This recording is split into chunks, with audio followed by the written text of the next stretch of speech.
Welcome to the Wild Outdoors today, guys. One thing I wanted to show you, this will also, we're going to feature this in the Bassett magazine as well.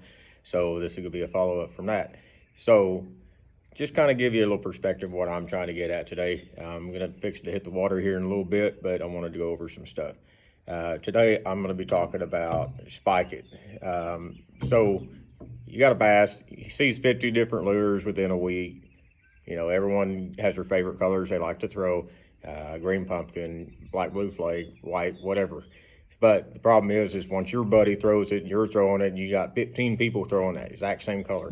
So what I like to do to break it up is usually Spike It. You could just dip your worm in there, swim baits, gives it that little bit of something different color.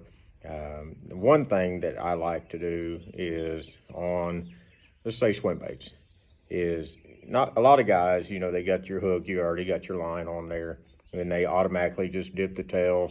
Same thing with your worm, dip the ends into it. So what I like to do is go ahead and before you install this on your hook, go ahead and dip the head in about yay far.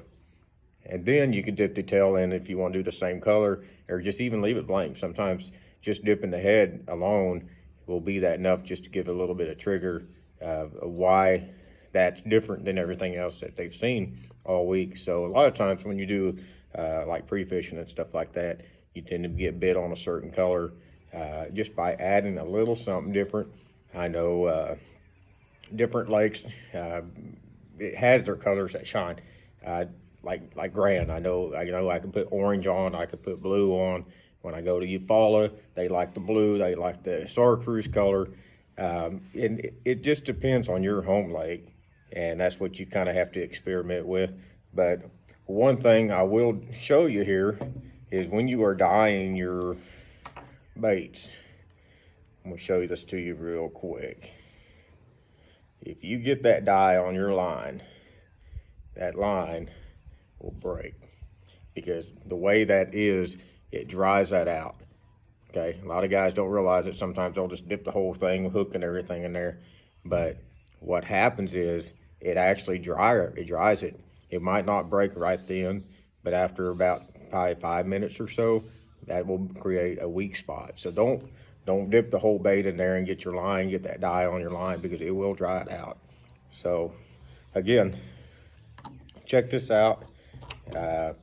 They do make like a highlighter style, so if you wanted just to texture certain spots on your bait and not necessarily dip it, what I like about these, they do have garlic scents on them, stuff like that. You can tell I got some of them that the labels are coming off. I use them all the time. I had to get some new ones here before today's fishing trip.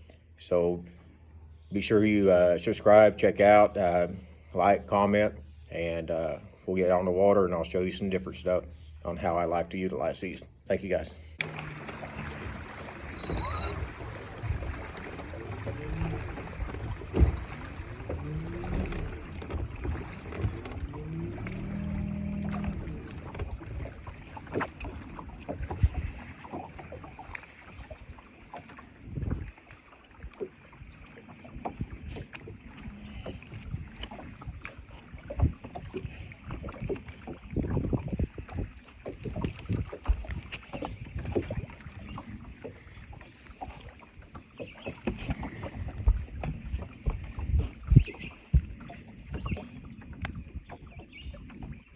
So guys, like I said, sometimes you just add a little color to your worms. Might get you some results like this. Let's see if we can get another one.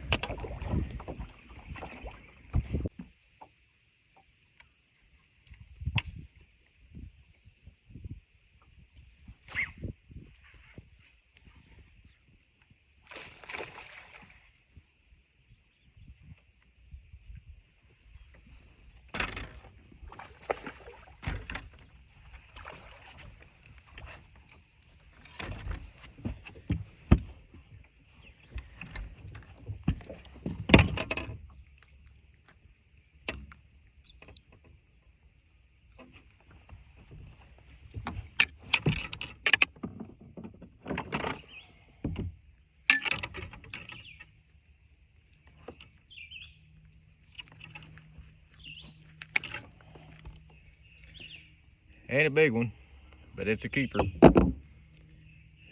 Just dyeing that tail sometimes get you a few extra bites. All right, guys, so we're going to conclude this video. So I've been able to throw every color I've had. This one here was just caught on red. Got them on red, blue, yellow, orange. Guys, go check them out. Like I said, it's just something a little different than what everybody else is doing. So good luck out there on the water, and we will see you next time.